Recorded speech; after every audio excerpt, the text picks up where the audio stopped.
Que está em Atos dos Apóstolos, capítulo 1, versículo 8, que diz assim: mas recebereis a virtude do Espírito Santo que há de vir sobre vós, e ser-me-eis testemunhas, tanto em Jerusalém, como em toda a Judéia e Samaria, e até aos confins da terra. Glória a Deus. Esse versículo, irmãos, ele nos chama a atenção que quando diz ser minhas testemunhas, nós anunciamos o Evangelho de duas maneiras: com a nossa vida e com aquilo que pregamos. E é bom que essas duas coisas estejam alinhadas, que eu viva o que eu pregue e eu pregue o que eu viva, para que a minha vida missionária nesse mundo, independente de ser na minha cidade ou em outro país, traga frutos para o reino de Deus. E muito rapidamente, eu quero contar para você uma história de uma missionária. Pastor Marcondes muito bem citou aqui que um dia todos nós fomos alcançados por um missionário ou por uma missionária.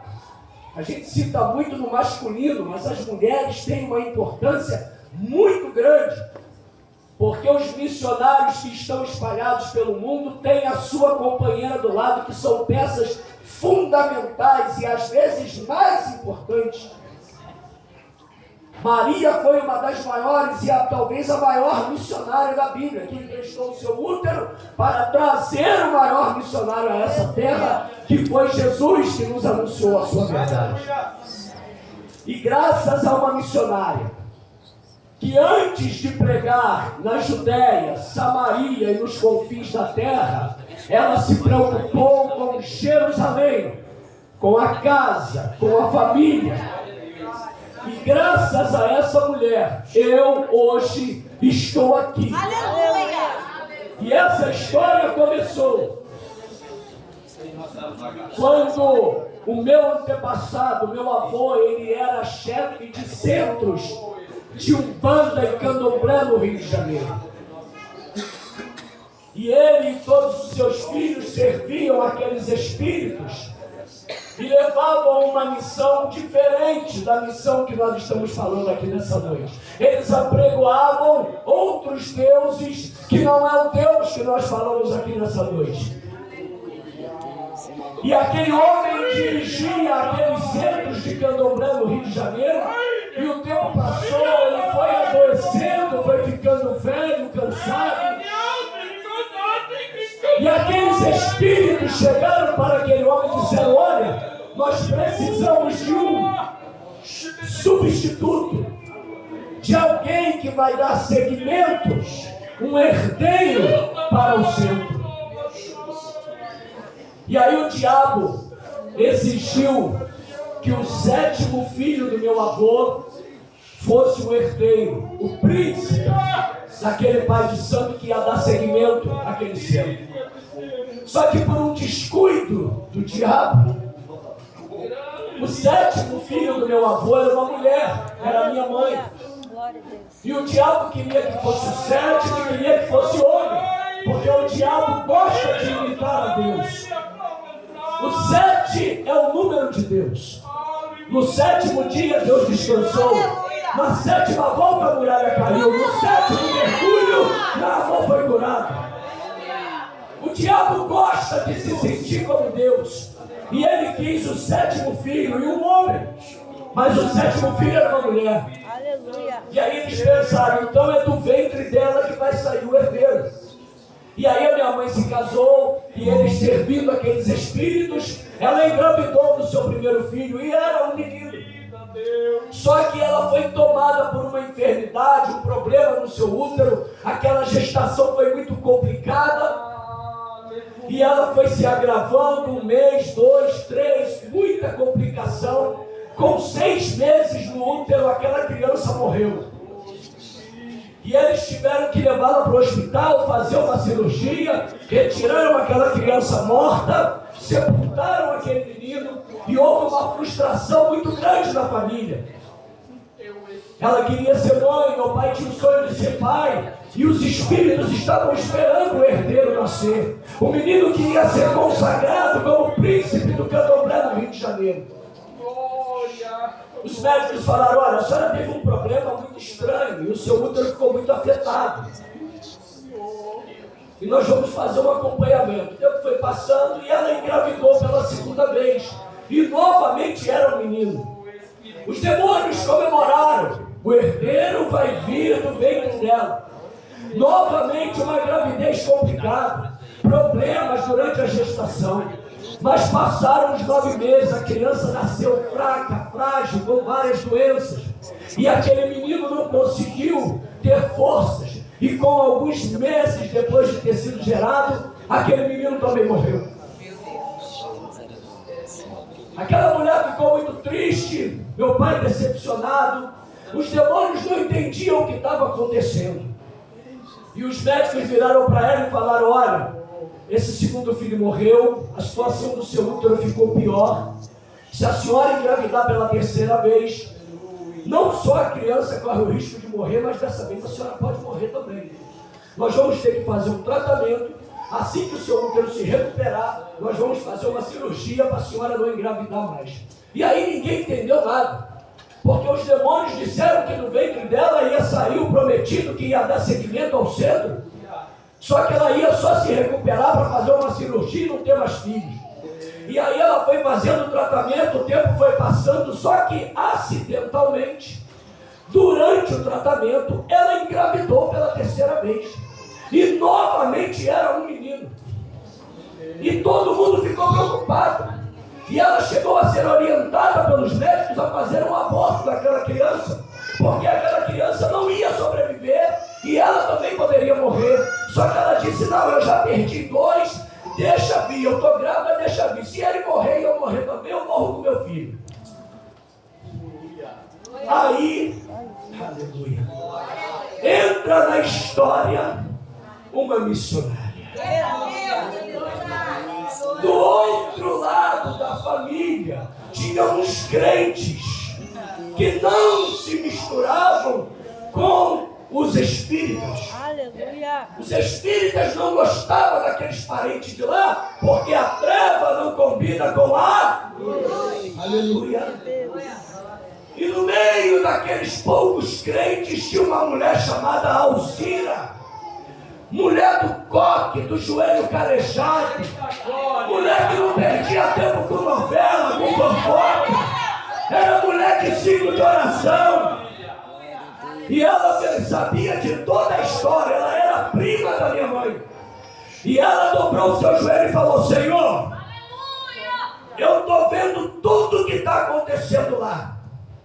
Eu não sei se foi o Senhor que permitiu que os 2 meninos morressem para não serem consagrados naquele centro. Ela está grávida de novo. Mas agora eu vou entrar nessa briga junto contigo. Tu vai cuidar dessa criança e tu vai mudar a história dessa família. Está recebendo a importância de ser uma missionária na tua casa? Quem está recebendo a importância disso aí em nome de Jesus? A Alzira comprou a briga e começou a orar. Passou o primeiro mês, segundo mês, corre para o médico, exames, terceiro mês, o garoto está saudável. Não dá para entender, o útero está funcionando bem, vamos deixar seguir. 4 meses, 5 meses, 6 meses, exame, está tudo bem na gravidez dela, ninguém entendia nada. A medicina confusa, a família só esperando o menino morrer para ela morrer junto. Mas lá do outro lado tinha uma missionária de joelho dobrado, orando: Senhor, dessa vez vai ser diferente. Dessa vez tu vai entrar no negócio.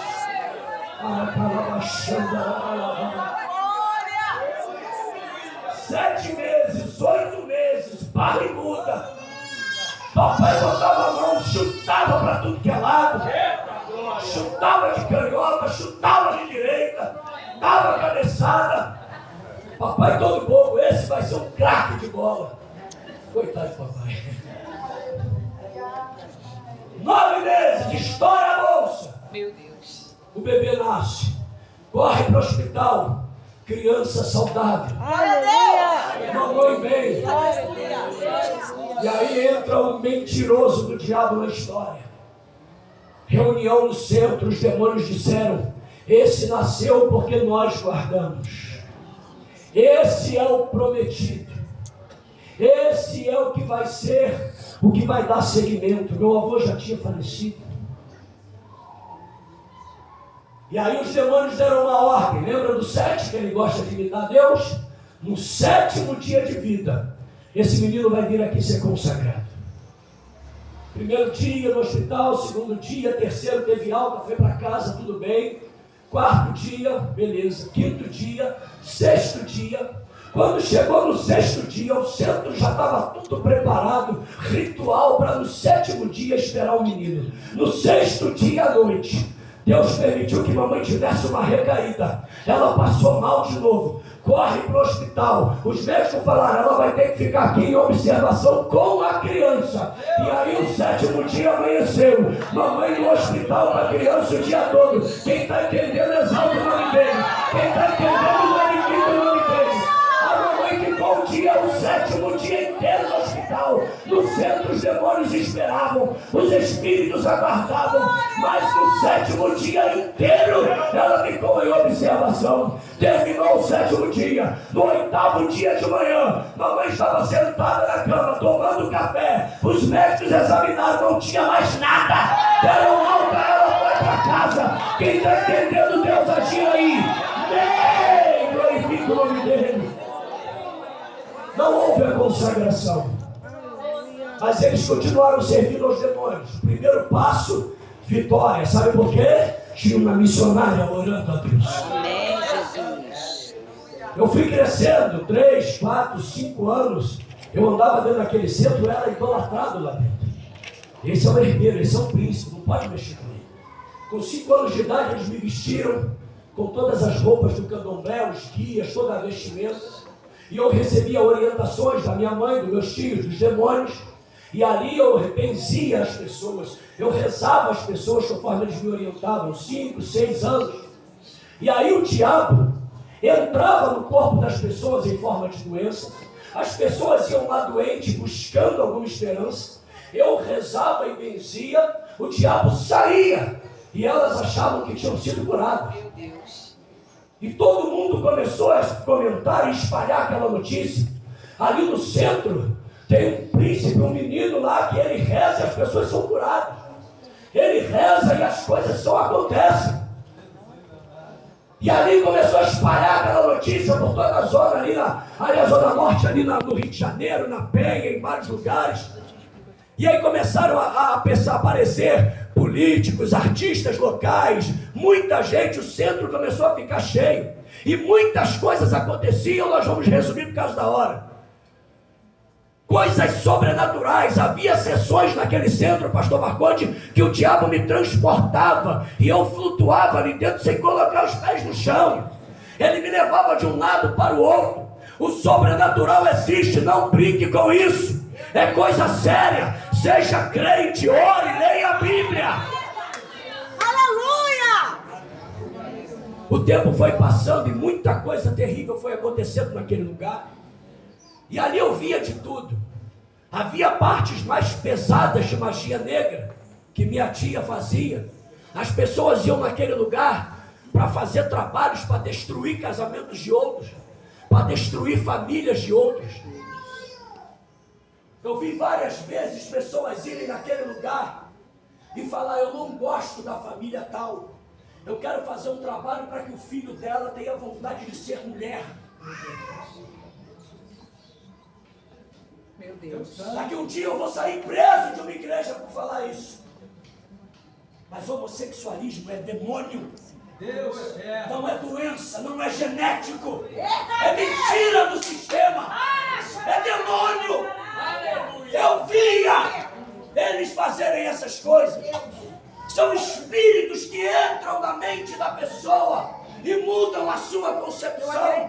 Usam o sistema para enganar. E a Bíblia diz que, se possível for, vai enganar até os escolhidos. E já tem crente aceitando isso. Que homem nasce no corpo de mulher, mulher nasce no corpo de homem. Me desculpe, mas o Deus dessa palavra é perfeito. Ele não erra. Ele não erra. Se um dia você descascar uma laranja e tiver uma banana dentro, me mostra. Aí eu vou acreditar que alguém pode nascer no corpo do outro. O tempo foi passando e eu estava com 12 anos de idade. 12 anos de idade. O diabo já tinha destruído o lar da minha mãe. Meus pais tinham se separado. Meu pai não gostava do espiritismo. E meu pai todo final de semana ia me pegar para eu passear com ele. Meu pai sempre foi muito presente. E às vezes a gente ia passeando e a gente saía caminhando. Vamos andar por aqui por perto. E andava alguns quarteirões da minha casa. Um dia ele me mostrou uma casa. E ele falou: tá vendo aquela casa lá dentro? Quem mora ali é uma tia sua. Ela chama Alzira. Meu Deus. Glória a Deus. Aleluia. Aleluia. Ela tem uns filhos mais ou menos na mesma idade que você. Glória a Jesus. Um dia papai vai te trazer para conhecer ela. E o tempo foi passando. E eu, filho único, chegava em casa da escola, meio-dia, minha mãe trabalhando, ela já tinha se casado, meu padrasto também. Eu esquentava a comida que ela deixava, comia e ficava brincando em casa sozinho. E um dia eu terminei de almoçar, e eu falei: eu lembro mais ou menos onde meu pai me mostrou, eu vou lá na casa da tia Alzira. Meu Deus. E eu saí de casa e fui andando, eram alguns quarteirões lá, e eu fui, quando eu olhei, eu cheguei, entrei na vilazinha assim, e eu bati no portão e ela veio. Quando ela abriu a porta, os olhos dela brilharam. Meu Deus. Ela viu uma promessa. E ela disse: Ney, o que você está fazendo aqui? Eu falei: oi, tia, eu vim aqui conhecer vocês, conhecer meus primos. E ela abriu o portão, eu entrei, me apresentaram o Alessandro, meu primo mais ou menos da minha faixa de idade, o André e a Raquel. E ali nós começamos a nos enturmar, a brincar, 3, 4 crianças, brincamos, almoçamos, e foi chegando o início da tarde, e a gente já estava enjoado, não tinha mais o que brincar, e aí a gente ficou sentado, ela viu que a gente estava entediado, irmão. Aleluia, mulher de Deus não perde uma oportunidade.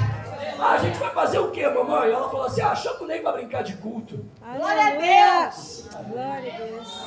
Chama o Ney para brincar de culto. Aí eles: é mesmo, vamos brincar de culto. Espera aí. Aí correu todo mundo lá para dentro. Daqui a pouco volta o Alessandro com o paletó do meu tio lá no joelho, a gravata, o André também, até o jeito de andar mudou. Aleluia. Aí a Raquel já meteu o coque na cabeça, pegou um pandeirinho. E aí eles botaram as cadeiras assim, arrastaram as mesas, falaram: aqui é a igreja, eu sou o pastor, vou dirigir o culto, o André vai pregar, a Raquel e minha mãe são as mulheres do ciclo de oração. E você é o visitante hoje. Aleluia! Aleluia!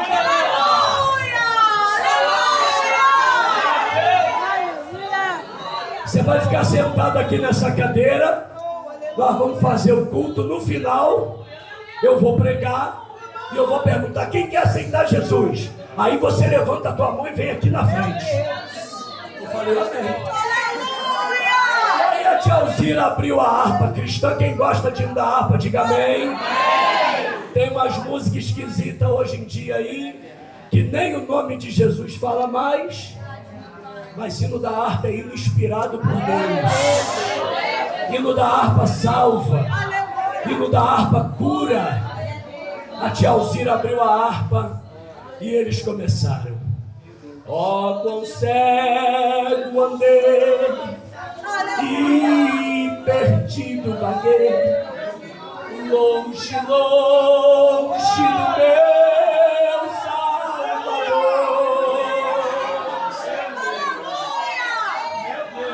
Aquela música foi entrando dentro de mim e fazendo um mover na minha vida.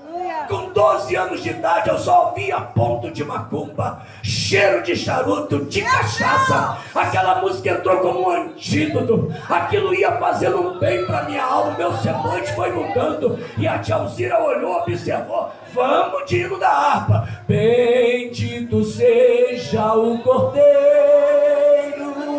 E aquilo fazendo um bem para minha alma. E aí eles cantaram um terceiro hino, que aquele ali entrou igual uma flecha. Glória, glória. Você conhece? Glória, glória. Esse hino foi demais. Entrou lá dentro do coração e uma alegria tomou. Como eu me apaixonei por aquele hino. Eu fiquei sentado ali, eles terminaram, ficaram fazendo culto, mas eu fiquei cantando ele para eu não esquecer, porque eu me apaixonei por esse hino. E aí eles começaram a pregar. E aí o Alessandro abriu a Bíblia em João 8:32. E conhecereis a verdade, e a verdade vos libertará.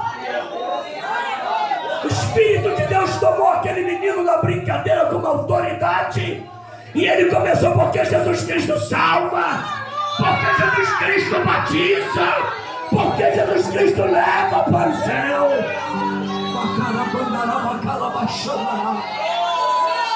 Aleluia. Ele terminou de pregar e eu comecei a cantar de novo para não esquecer. Glória, glória. E aí ele começou: quem quer aceitar Jesus? E eu estou cantando o hino para não esquecer.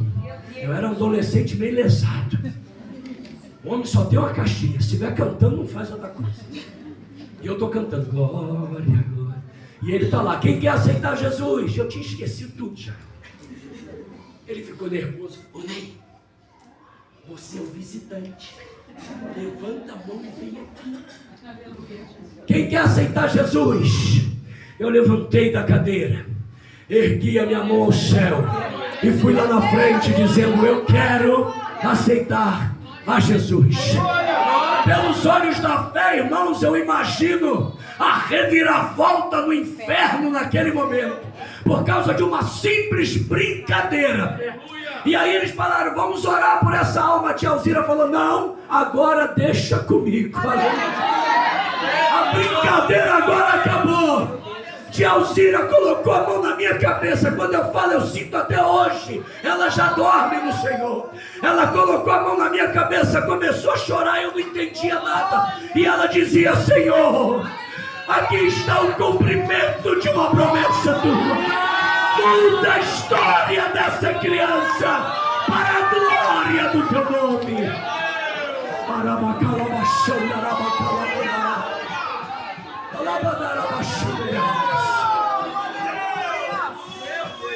Acabou o culto, tomei um café e ela disse: olha, já está tarde, corre para casa, porque tua mãe daqui a pouco vai chegar, ela vai brigar com você.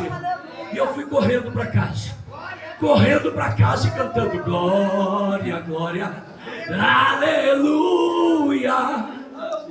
E cheguei em casa cantando glória, glória, aleluia. E quando eu cheguei em casa, minha mãe já tinha chegado.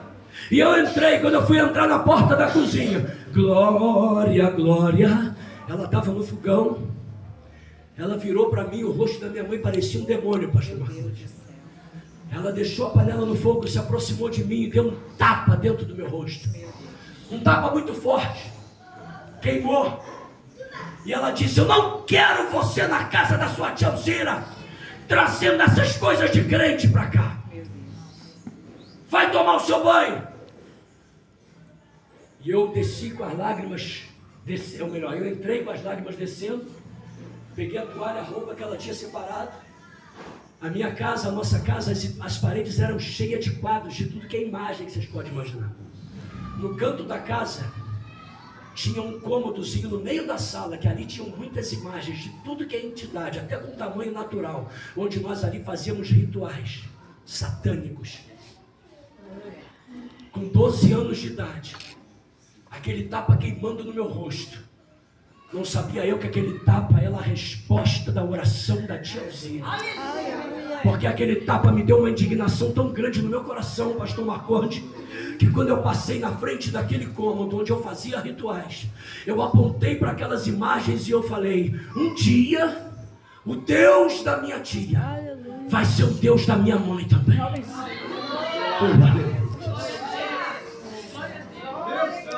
Para resumir, Eu conversei com meu pai no final de semana que ele foi me buscar e eu disse: pai, conversa com a minha mãe, não deixa ela me levar para o centro mais não. Eu não quero mais ir para lá. E meu pai chamou, conversou, e minha mãe muito cabreira com tudo aquilo, tudo bem. E aí eles não me levavam mais para o centro. Glória a Deus. Os demônios ficaram com um ódio muito grande. Você não tem noção do ódio que Satanás tem quando ele perde você para Jesus. Você tem que viver cobrindo a tua vida e a tua família de oração. Para de perder tempo com besteira, irmão. O diabo não brinca, a perseguição já começou. A perseguição já começou. Daqui um dia eu não posso mais dar esse testemunho, porque nós não vamos poder mais falar que o diabo é diabo. O tempo foi passando e o diabo, antes de te matar, ele te seduz. E ele foi abrindo portas para mim. Já viu quando você, antes de pegar um rato para acabar com ele, você bota aquele pedaço de queijo bonito na ratoeira, né? Tu corta o mais bonito do queijo Minas, dá até uma dor no coração. Era para eu comer esse negócio, mas esse desgraçado vai morrer. Aí tu pega o queijo mais bonito, é assim que o diabo é contigo. E a gente nem percebe, né, irmão? O rato vai sentindo o cheirinho e vai indo. É assim a gente. A pornografia está lá na rede social chamando. Tem nada a ver não. Vem cá, fica mais um pouquinho aqui. Jesus vai te perdoar, Ele te ama. Cuidado! E Ele foi abrindo portas. Eu fui crescendo. Eu sempre gostei de comunicação. Trabalho com isso até hoje. Minha esposa, jornalista há muitos anos. É uma área que a gente ama. Comunicar, usar a comunicação para abençoar a vida das pessoas, é o que nós fazemos. Mas antes era diferente. E aí o diabo foi abrindo portas. Eu comecei a trabalhar com a voz, com locução, em rádios, e ele foi abrindo as portas e fomos entrando no meio da fama. E cansava de apresentar shows com Ivete Sangalo, Banda Molejo, Só Pra Contrariar, Legião Urbana, toda essa turma famosa no mundo da época. E ali eu estava seduzido por aquilo. O tempo passou, eu já tinha vindo morar em Petrópolis. E um dia eu estava apresentando um show no Campo do Cascatinha, quase 20 mil pessoas ali dentro naquele gramado. Um trio elétrico gigante, premiação e vários cantores. A gente ali apresentando o show ali de Banda Molejo, Moraes Moreira e vários outros.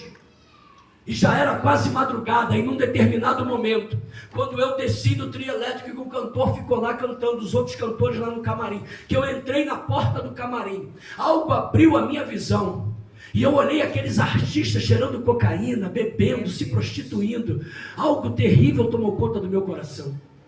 Eu falei, onde que eu estou? Que vida é essa que eu estou vivendo? E aí eu falei com eles, olha, eu estou indo embora. O que aconteceu? Eu falei, não, segue aí, eu vou embora. Era 3 horas da manhã, mais ou menos. Eu estava sem carro, eu saí do Cascatinho e fui andando a pé. Eu morava no Retiro. E eu falei, quer saber de uma coisa? O diabo naquele momento aproveitou aquela fragilidade e colocou o desejo do suicídio no meu coração. O plano que eles tinham feito de acabar com a minha vida, eles iam executar naquela noite. Satanás botou um desejo forte. Eu fui andando e falei, olha, a hora que passar um carro eu vou me jogar embaixo dele. E eu fui andando, não passou nenhum carro. Eu falei, tá bom, quando eu chegar no Retiro, eu vou lá numa comunidade daquela, todo mundo me conhece, me respeita, vou pedir um revólver, vou dar um tiro na cabeça. E aí depois eu percebi e falei, não, o tiro vai dar muito alarme, vai ser muito problema. Eu vou chegar dentro de casa, vou enfiar uma faca no peito, fazer alguma coisa. Eu não tenho mais razão para viver.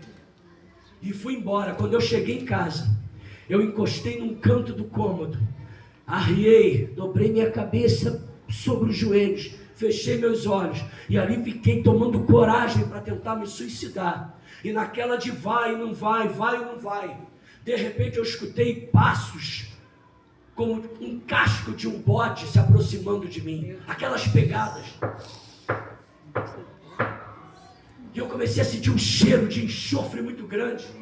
E eu fiquei com medo de abrir meus olhos, então Deus permitiu que eu visse tudo ali na minha mente. E eu vi aquele demônio se aproximando de mim. Ele era grande, forte, musculoso, cheio de tatuagem, rabo de cavalo. E ele foi vindo na minha direção. Ele tinha os pés como casco mesmo de bode. E ele foi chegando, eu estava sentado dentro do cômodo, abaixado ali, com muito medo, os olhos fechados, mas eu via. E ele foi chegando na porta daquele lugar para acabar com a minha vida. Eu não sei se ele ia entrar no meu coração, fazer eu alimentar o desejo do suicídio, me suicidar com faca, com veneno, eu não sei o que era. Eu só sei que ele foi ali para acabar com a minha vida. Mas o que eu vou falar agora, irmão, tu só vai acreditar se tu for crente. Tu só vai acreditar se tu for crente. Quem é crente aqui nessa noite? Quando ele foi chegando, pastor Marconde, na porta do cômodo em que eu estava, eu vi ele na porta. Ele olhou para mim, e quando ele ia entrar no cômodo, no umbral de cada porta apareceram anjos com espada de fogo. Um daqueles anjos virou para aquele demônio e disse: aparta-te daqui, Satanás, porque o Senhor nos mandou guardar essa vida nessa noite. Hoje não morre ninguém aqui, porque o Senhor dos exércitos está neste lugar. Aquele demônio explodiu, virou uma cinza. Eu tremia de medo, quando de repente um clarão tomou conta daquele quarto. E uma voz como você está me ouvindo aqui disse: eu sou Jesus. E a partir de hoje eu mudo a história da tua vida. Uma missionária nunca cansou de orar pela nossa vida. Eu levantei as mãos para o céu, lembrei da oração da tia Alzira quando eu era criança, e aceitei. Eu gritei: eu quero te receber como Senhor da minha vida. E ali foi a noite inteira cantando glória, glória, aleluia. Eu não dormi. No outro dia eu estava com sede. Eu falei: eu tenho que ir numa igreja aceitar Jesus. E aí era uma terça-feira à noite. Era culto de doutrina numa Assembleia de Deus lá em cima na comunidade alemã. E eu fui lá em cima, e eles me conheciam, e eles oravam pela minha vida. E a porta estava fechada, era um culto de doutrina interno, só para membros, todo mundo orando, e eu bati na porta. E eles pensaram: deve ser algum bêbado, deve ser alguém incomodando, os crentes já estão tudo aqui, vamos ver se a pessoa desiste. E eu estou lá na porta. E uma irmãzinha abriu a porta, e quando ela me olhou nele, e os olhos dela lacrimejaram. E eu falei: Rose, eu vim aqui porque eu quero aceitar a Jesus.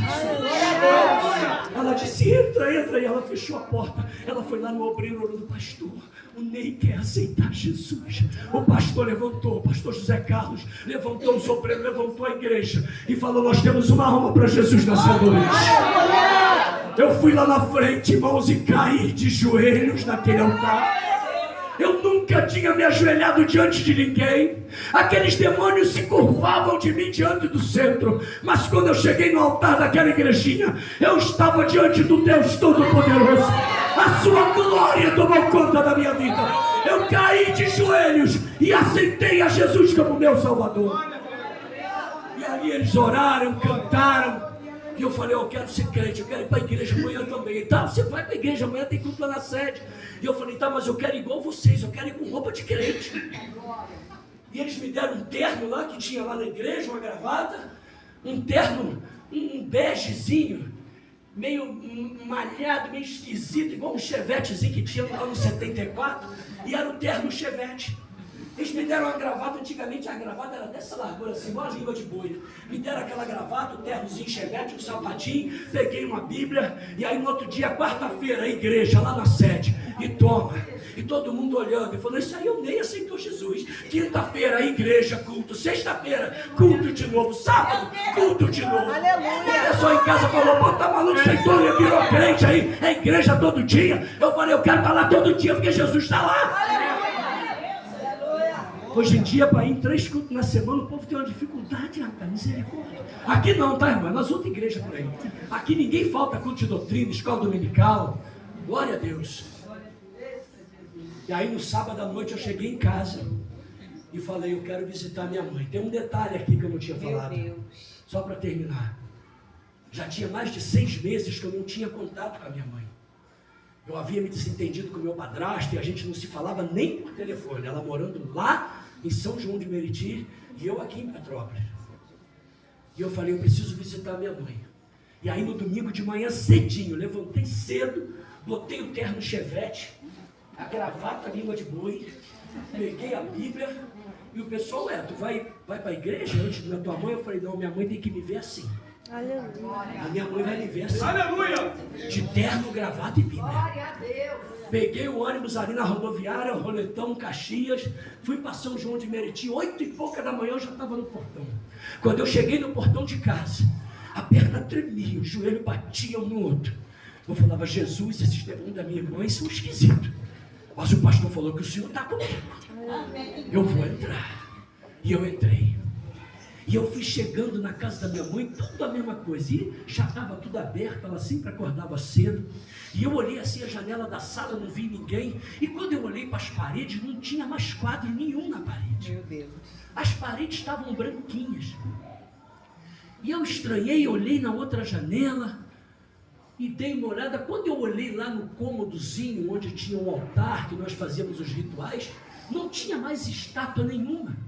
Tinha uma mesa, um vasinho de planta e um rádio.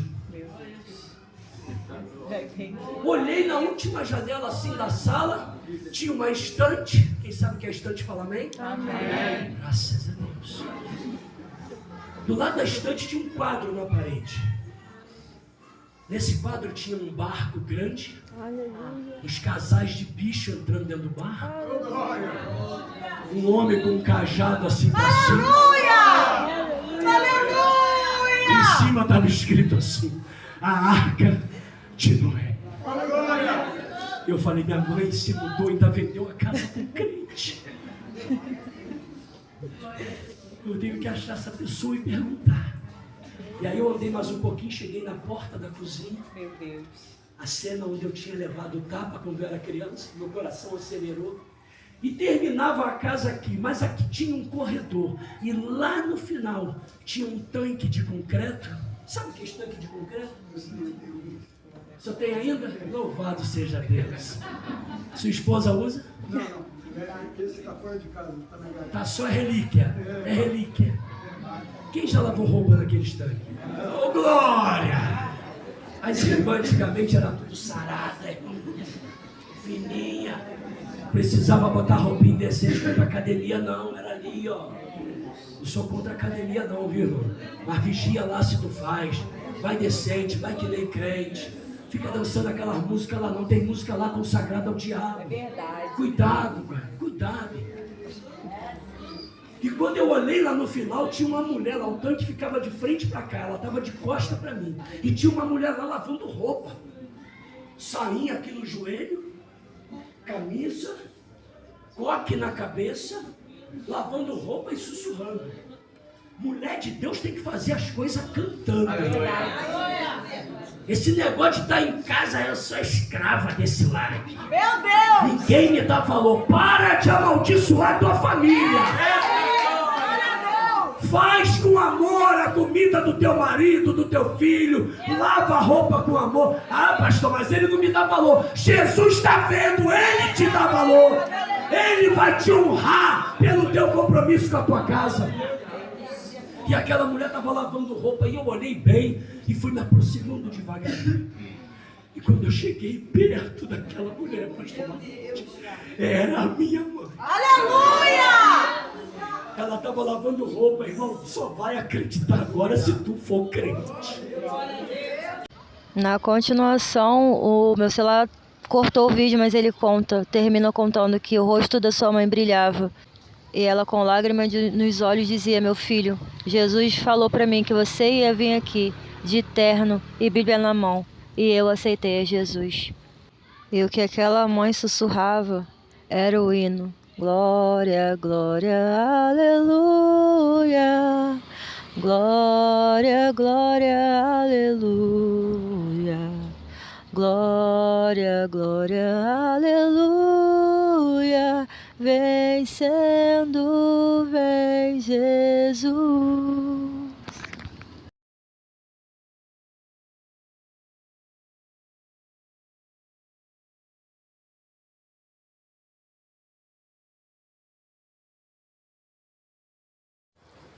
Bom dia, bom dia. Se você assistiu esse testemunho que eu compartilhei com você, é completamente impactante. Eu queria te mostrar o que Deus é capaz de fazer, né? Através da nossa vida, através do testemunho de alguém. Eu fui completamente impactada. Ontem eu fui direcionada pelo Espírito para ir naquela igreja ontem, porque o Senhor queria falar comigo sobre família, né? E era um culto de missões, eu não sabia. Foi a segunda vez que eu estava indo naquele culto.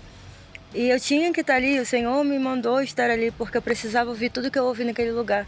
Eu queria compartilhar um pouquinho com você, né? Quando eu cheguei ali, estava sendo falado sobre a questão do Estado ser laico, mas que isso não deve ser uma coisa para nos desencorajar a pregar a palavra, porque a perseguição já está aqui, gente, já está aqui velada, mas está, né?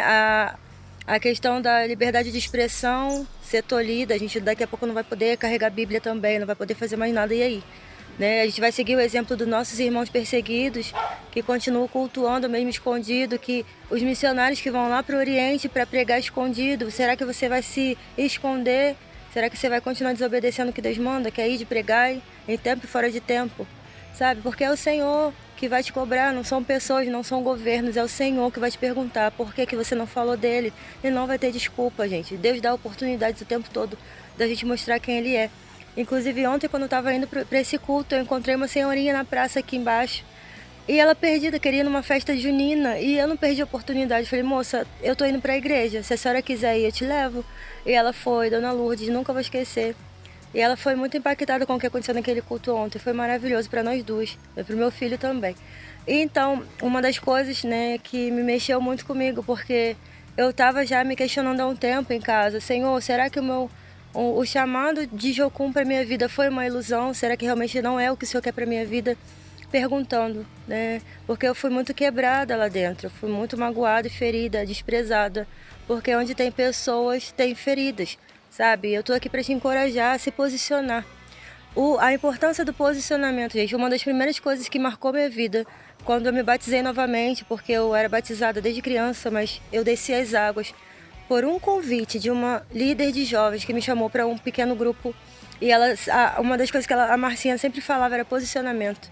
A forma como você se posiciona diante das coisas que você vive graves, porque a raiva que eu estava sentindo é legítimo. Tá acontecendo algo bárbaro. Aconteceu algo bárbaro com meu filho na minha casa. Minha família está destruída, sabe? Destruída. Então eu estava realmente com muita raiva. E eu estava me posicionando de forma errada. Se eu sou uma missionária, eu preciso ser no mínimo uma intercessora. Né? E eu não estava sendo, não ia conseguir com a raiva toda que eu estava. E ontem uma das coisas que o Senhor fez foi lavar o meu coração. Eu chorei como há anos eu não chorava. Choro de urrar, de gritar. Eu precisava daquilo, eu precisava do Senhor renovar o meu ser e me lavar completamente da dor, da dor que eu sentia há 2 anos já. Sabe? Desde 2 anos atrás, desde 2022 que essa guerra começou na minha história. Porque justamente eu me posicionei para ir para o campo missionário, o Senhor me chamou, o Senhor me colocou no campo missionário em 2022. Eu fiz o curso de férias na Jocum, né? O Senhor não deixou nem eu completar, mas Ele falou coisas maravilhosas comigo naquele lugar. É um ambiente, sim, de eternidade. Ali eu entendi o senso de eternidade. É um ambiente muito profético. Eu acredito que todas as bases missionárias são assim, né? Se você tem esse desejo de ir, experimenta um curso de férias, seja lá onde for, sabe? Todas as bases missionárias, não só o Jocum, sempre tem algum cursinho, né, menor, mais curto, para você ter uma noção do que é. É maravilhoso demais. Né? Por que eu tô falando de Jocum? Você vai entender. Aí, lá no culto, né, eu ouvi esse testemunho desse pastor muito forte, que falava sobre mãe, né? E a maior dor da minha história nesse momento é a ausência da minha mãe. Porque a minha família inteira está enredada pelo inferno, está precisando ser liberta pelo Senhor. Porque não é porque a pessoa está dentro da igreja de noite que ela tem Jesus, gente. Pelo contrário, o diabo é o primeiro a chegar lá no culto, se você não sabe. Então, a atitude de pessoas é o que a palavra fala. Nós conhecemos aquele que anda com Cristo pelos frutos, pela forma como faz as coisas, como fala, como age. Eu tenho sido triturada na minha família há muitos anos. Na verdade, eu experimento a rejeição desde pequena. Mas isso é algo espiritual, a gente precisa entender que a nossa vida não é duas. O meu pessoal não é uma coisa e a minha vida com Deus é outra. Não existe isso. Isso é o que a igreja muitas vezes ensina. Mas você não pode ser duas pessoas ao mesmo tempo. Você tem sim o seu corpo, a sua alma e o seu espírito, mas isso tudo é um só em relação ao Senhor. Você precisa se posicionar nisso, sabe? Separar os seus ouvidos, separar os seus olhos do que você coloca para dentro do teu coração, sabe? E o que você vai falar vai transbordar o que você já colocou dentro de si. Se você enche a tua vida com a palavra de Deus, se você lê a Bíblia diariamente, se você ora, você está fazendo crescer aquilo que Deus te deu. Ontem foi falado isso também no culto. A gente precisa fazer crescer o que nós já temos com Deus, porque o diabo vem para destruir, a nossa vida diária com Deus também. E a primeira palavra que eu ouvi naquele culto ontem foi sobre aquele texto do machado que o profeta faz flutuar, e falou profundamente comigo em relação a Jocum, porque é algo que foi destruído, algo que foi cortado no meu coração, e o Senhor falava através da missionária: olha, o que Deus te deu é emprestado, como aquele machado era emprestado. O que Deus te deu não é seu. Você precisa deixar Deus consertar aquilo que foi quebrado, mostrar para Ele que você tem interesse que seja consertado, e fazer realmente crescer, porque o espaço que aqueles alunos da escola do professor estava curto, estava pequeno, e ela falava: olha, você precisa buscar ampliar a tua vida com Deus, amplia. Se está ficando curto, está ficando estreito, busca crescer em Deus. Ele é o nosso mestre, é o nosso professor maior. E aquilo falou profundamente comigo. Aí depois veio ainda o testemunho que eu te compartilhei do pastor, que Jesus apareceu para ele, salvou ele das garras do diabo, e que salvou a mãe dele, que era uma mulher de uma religião, que servia ao diabo. Então, ele faz aí, não bastasse tudo isso que o Senhor falou comigo, eu vim já com o coração lavado. Até a madrasta do meu filho falou: caramba, Pamela, até a tua voz está diferente, está mais leve, porque realmente perdoei todo mundo por tudo, pelas rejeições, pela invalidação, por tentar me silenciar, pela barbaridade que fez com meu filho. Mas a gente precisa decidir. Perdoar não é sentimento, gente, é decisão. E o Senhor é que faz. Se a gente não consegue, a gente precisa pedir para o Senhor fazer por nós. Se a gente não tem paciência com alguém, fala: Senhor, derrama a tua paciência para mim, para que eu tenha paciência com essa pessoa, que eu perdoe com o teu perdão. Porque um dia eu fui perdoada, eu sei de onde Deus me tirou. Eu sei de onde eu saí, gente, da loucura, do inferno, da morte, do sanatório, sabe? Eu sei o que foi 20 anos de vazio na alma, de dor profunda. E o Senhor, Ele é capaz de mudar qualquer história, de qualquer situação. Um bandido, ele é ainda digno do evangelho, sabe? Pessoas cruéis, porque eu também fui cruel, eu também rejeitei o Senhor, o único Deus que faz todas as coisas na nossa vida. A gente rejeita Ele. Eu não posso dizer para você que eu não sou um Caim, que eu não sou um Judas, que eu não sou um Pedro. Todo mundo vai ter essa oportunidade de ter a vida transformada. Basta abrir o coração e querer. Ter fé é convicção, é uma certeza. Eu te quero, Jesus. E Ele vem e muda tudo.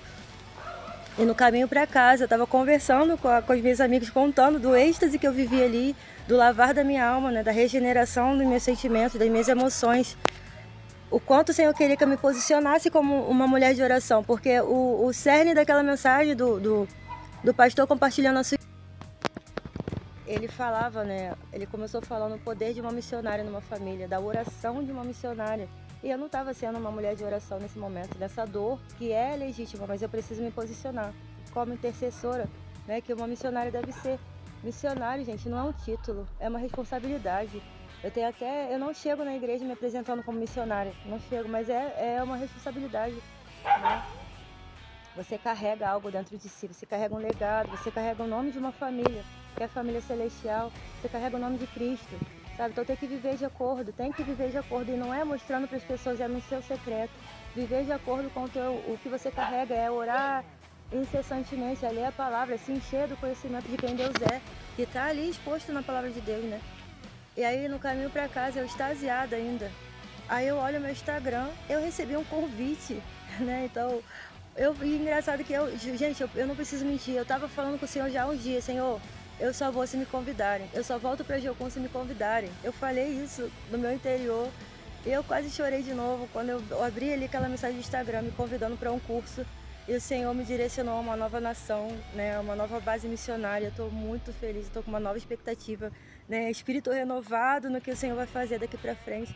Agora eu vou me preparar, me firmar numa igreja, receber uma liderança que eu nunca tive. Eu nunca tive um pastor para me liderar, para cuidar de mim, sabe? De coração, o pastor falou que ia interceder pela minha vida, mesmo que eu não ficasse ali, que eu tinha ganhado um intercessor. Orou pelo meu filho, impôs as mãos sobre o meu filho, e é isso que Deus faz. Deus é maravilhoso, Deus é incrível, sabe? Não tem como não se apaixonar por Deus, né? E aí, no sábado eu tinha acordado de madrugada e eu comecei a falar um monte de coisa, mas com tanta raiva, sabe? Ainda bem que o Senhor não deixou eu postar aquele vídeo, porque ia ser uma tragédia, né? E eu fui pra igreja de manhã falando, Senhor, sabe quando você mesmo se incomoda? Eu falei, Senhor, será que é pra eu postar isso? E o Senhor falou, nitidamente na igreja de manhã, ontem, que não era, que a gente precisa amar as pessoas, até para exortar, tem que ser feito em amor, não na base das emoções contrárias, né? Porque Jesus, ele não opera diante da ira, a justiça de Deus não opera diante da nossa ira. Grava isso no teu coração, porque é pra mim primeiro, tudo que eu tô falando, que o Senhor possa te abençoar com esses testemunhos.